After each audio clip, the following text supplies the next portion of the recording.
kulminawa koonfurka beeda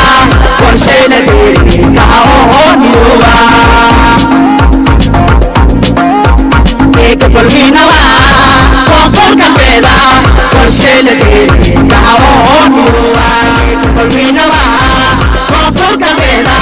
qorsheynadeedi kahaooniyowa kulminawa koonfurka beeda qorsheynadeedi kahaooniyowa طيب كوني وكي براو وفوق البيدي كرامي لتينا طيب كوني وكي براو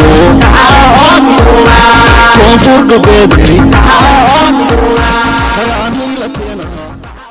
iyada oo degmada Baraawe ee gobolka Shabeellaha Hoose ay kamid tahay degmooyinka sida weyn looga xiiseeyo isboortiga gaar ahaan kubadda cagta isla markaana ay leedahay xeeb aad u dheer oo markaas lagu ciyaaro ciyaaraha kubadda cagta ayaa waxa magaaladaasi Baraawe imika ka jira dood iyo muran ku aadan cidii maamul lahayd kooxaha ka dhisan degmadaasi Baraawe oo aad markaa u tiro badan waxa la filayay in dhawaan halkaasi ay ka dhacdo doorasho ku aadan gudoonka markaasi maamulka kubadda cagta degmada iyadoo dhalinyaro markaasi hore u soo martay degmadaasi iyo kuwa kale aad u jecel kubadda cagta ay u taagnaayeen inay sutida u qabtaan hogaanka kubadda cagta degmadaasi laakiin waxa jira cabashooyin xoog badan oo ka imaanaya qaar ka tirsan musharaxiintii iyagu u taagnaa xilka gudoonka kubadda cagta ee degmadaasi waxaana la filayay in toddobaadkan degmadaasi lagu qabto ay ka dhacdo doorasho maalmihii ugu dambeeyay halkaasi laga abaabulayay guddigii u qaabilsanaa qabashada doorashadaasi ayaa sheegay in iyagoo dhammaanba kooxihii iyo ciddii tartami lahayd ay diyaariyeen ay markaasi ka war heleen in hotel ka mid a hotelka magaalada lagu doortay ama lasoo magacaabay gudoomiye maamuli doona kubadda cagta degmadaasi taasoo ay sheegeen inay tahay waxaan la aqbali karin gudoomiyaha olombikada degmadaasi Abu Maxamed Munye Abu Badroni oo ka mid ahaa guddiga doorashada ayaa shir ay ku qabteen magaalada Baraawe waxa uu ka sheegay sida tan anaka waxaan ku talagalnay inaad doorasho sameeyo xiriirka kubadda cagta ee degmada Baraawe aan ku talagalnay waa nidaamini wax kasto shuruudadii wixii dhan waa ka qaadanay dadkii oo tartanka galayso gudoominimada wax kasto waa ka qaadanay ma sha Allah kooxii waa u yeerni ni walbo diriskiisa waxiis nidaamkiis dhan waa u sheegnay maalintii sabdiga waxaan sugeynay hotel Al Nadir inaad doorasho sameeyo shalay waxaan u jeednaa waxa la magacaabay gudoomiyaha xiriirka kubadda cagta degmada Baraawe mana khawata intee laga keeni arintaas sharci dheeraad ma jira oo isboortiga hadda la kordhiyay noo sheega ila adiga noo imaanaysa gudoomiyaha xiriirka kubadda cagta Cabdiqani adiga noo imaanaysa hadda balaso adiga noo sheegaysa sharciga lagu dari karazay meel oo waxba ka jirin karazay aan wadna aan keensanayna maya meesha tartana jira kooxoyaala jira tartan ayaa lagu meeshan doorasho ayaa lagu baxa meeshan gudoominimada marka anaka awashanahay dadkina fargelinayo hana dhaafaan dad xoraan ahay isboortiga maamul iyo jin iyo waa ka duwan yahay isboortiga waa ka madax banaan tahay isboortiga ma jiro aburin iyo isboortiga waa isdhexgalka bulshada isboortiga lama jibi karo dhaxdoodana uqdad lama beeri karo isjeclaana la rabo isboortiga kii Hargeysa ka imaado kii Kismaayo ka imaado kii Baraawe ka imaado inuu walaal noqdo isdhexgalka bulshada way awashadaasaan qabnaa anaka korkeena waxaa la magacaabay gudoomiyaha xiriirka kubadda cagta ma yeeleno mana dooneno mana aqbaleno gudoomiyihii ugu dambeeyay ee maamulayay kubadda cagta degmada Baraawe Maxamed Saciid Cubayd oo isna u tartamayay gudoomiye ku-xigeenka kubadda cagta ee degmadaasi oo isna ka hadlay halkaasi ayaa sheegay in wax lala yaabo ay tahay isla markaana aanu ogeyn halka uu ka yimid sharciga ku aadan in qof loo soo magacaabo hogaaminta kubadda cagta ee degmada iyadoo ay ahayd in doorasho lagu yimaado waxaana Cubayd uu fariin u diray xiriirka kubadda cagta dalka Soomaaliya oo uu sheegay inay ka doonayaan in ay soo farageliyaan arrintan imika ka dhacday kubadda cagta degmada Baraawe waxaan rabnaa inaan weydiino bahda isboortiga sharcigan qofka dhaha hebel anaa magacaawday xaggoo ku soo baxay beedkoo ku yaalaa qodobka meeshuu ku qoran yahay noola sheego annagana aan baranno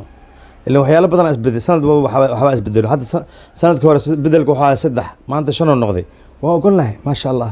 laakiin in qof la soo qabto la dhaho waa kana anaa doortay oo anagini macnaha xilkiyga dhammaaday aan isdhigay aan dhahay diyaargarow waxaan u nahay musharax marka hadda in qof la soo qabto la yidhahdo anaa keensaday ama se aan hebelaa soo magacaabay marka isboortiga meesha ku yaalo ama sharciga ku yaalo ayaan u baahannahay anagoo hebel lahayn laakiin waxaan u baahannahay sharcigaas meesha ku soo baxay sababtoo ah anaga waana dhan kasta waa ka liidanaa dhinaca garoomanka ha noqdo cid maantana soo egtay oo tiri baraawa xaaladiina saytiin sporti ma jirto qalab ha noqdo cidna siisana ma jirto kulli haddii adaa bixiseen ciddaa bixiseen la xisaabtama anaga waxba mana soo gaarin anigoo ku hadlaya magaca gudoomiyaha sportiga degmada baraawe maxamed saciid cubeyd youtube waa geli kartiin xilka haddii waa ogtihiin hataa qofka oo ka dhinto in la sugi karo ilaa muddadiis ka dhamaatay haddii qalabka sportiga laga celshay garoomankiina nala xaqiray haddana doorashadii maan lagu daray marka waxaan jecelnahay bahda sportiga siba gudoomiyaha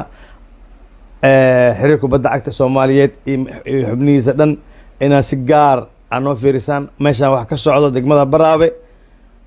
waa hoygii sportiga waa ogtahay maanta diyaaradu walbo ay ka kacdo Soomaaliya xilliga siyaad bare waa ogtahay waxa ka kici jirtay 7 ciyaartooy ka bixi jirtay maanta golhayi uu fiicnaa Soomaaliya yaaba Xasan Sheekh Aweys George yaaba inta ku dhashay waa shirkadiina inta ku soo baxay sidar aawe golhayi gaadiidka ama madbacada qaranka ugu dambe inta ku baxay khaloocu aawe jeeyo u dheeli jiray aawe koox aan maanta heer Baraawe ku jiro waxaan u maleynayaa ka dheelin anoo qabyaalada jecleen laakiin ay ka dheelin waa wagad kaliya isnaab yaasan arkaan inta kale xulkiina shanta mashahida aawe maanta laakiin maanta in anaga lagu istaago ma banaan tahay taas marka mismano baadinin macna baahi managa jirtay Baraawe noo sheega ciyaarihii gobolada 3 sano ayaa ka dhacday maanta hal cunug reer Baraawe ma ku arkin marka nooc walba hadii lagu istaago anaga diyaar u manahay ugu dambeyntii ciyaaryahan hore oo ka tirsanaa ciyaartoydii degmadaasi isla markaana lagu xusuusto inuu qayb libaax la ka qaatay guushii xulka kubadda cagta ee degmada Dharkeenley ay ku hanatay koobkii kubadda cagta degmooyinka sanadii 2011 Cabbaas Beeqam oo kamid ah guddiga doorashada ayaa isna kulankaasi ka hadlay anagoo isku diyaarinay inaan doorasho qabano oo 3 bilood ugu yaraan aan soo jiideynay doorashadii markii noo dhamaatay oo hooshii noo dhamaatay oo sabtigii lagu balansanaa in doorashada la sameeyo xitaa nin xamar jiray oo aan dhahnay doorashada oo ka qayb galay markaas aan ku dhahnay si degdeg inaan ku soo gashay la rabaa sababtoo ay doorasho dhacayso inaad idin ka maqnaatid ma ku gali kartid doorashada inaad imaatid degmada doorashada saas ugu qayb gashay rabnaa ninkii waa noo imaaday weliba waxaan ugu amray inaan ninkaas soo gelino gudoomiyaha degmada aan ugu amray inaan ninkaas keenno oo haddii ilaahay ku roon yahay dhahno soo gal saa ugu qayb gashid doorashada woo yimaaday ninkaas waana soo ajiibay woo yimaaday doorashada inuu ka qayb galo u imaaday markii hooshii aan dhammeynay oo meel walbo aan ka soo dhammeynay oo kooxihii guddoomiyaashoodii iyo aan balminay in viitadii xitaa aan sameynay waxaan maqalnay in guddoomiyaha xiriirka kubadda cagta ee degmada Baraawe waa la soo doortay qofaa soo magacaawday qofkii soo magacaaway iyo meeshuu ka keenay iyo sharciga meesha ugu yaalo sportiska aan ka rabnaa haddii sharciga oo yahay in dad u bisil inay guddoomiye xiriirka kubadda cagta degmada doortaan weliba kooxihii degmada ee doortaan ee u bisil haddana inuu qof soo qabto qof oo hebela soo magacaabo dhaho waxaa waa sharcigaas meesha ku yaalo iyo meesha laga keenay aan rabnaa anoo ku hadlayo magaca guddiga doorashada waxaan diyaar u nahay sidii aad doorashada u wadnay inaan weli usii wadno nala soo farageliyo xiriirka Soomaaliya na soo farageliyaan sababtoo ah waxaa waaye dadka hadday isqabtaan waa la soo farageliyaa oo dadkii sharciga u leh mise aqoonta u leh mise shaqada ku lahaa ay soo farageliyaan marka xiriirka kubadda cagta Soomaaliya waxaan ka codsanaynaa inayna soo farageliyaan haddaan nahay reer Baraawe inayna soo farageliyaan sidii annaga doorashada awoodnaya u wadayna insha allah waa soconaysaa doorashadeena weli waa sii qaban qaabinaynaa qof la keenay oo lasoo magacaabo annaga mana matalo mana ka aqbaleyno mana rabno inaan la shaqeyno lama oga halka ay ku dambayn doonto arrintani iyo buuqan ka taagan kubadda cagta degmada Baraawe oo kamid ah degmooyinka sida aadka looga xiiseeyo ciyaarta kubadda cagta isla markaana ay ka dhisan yihiin kooxo aad u fara badan oo heerar kala duwan iyagoo leh waxaana xusid mudan in gudoomiyaha imika la magacaabay ay diidan yihiin guddigan doorashada oo lagu magacaabo Mawlana oo kamid ahaa ciyaartoydii hore ee kubadda cagta degmadaasi iyo kooxda Elman aynu la xiriirnay si ayna wax uga weydiino arrintani laakiin aysan inoo suurtagelin in aynu helno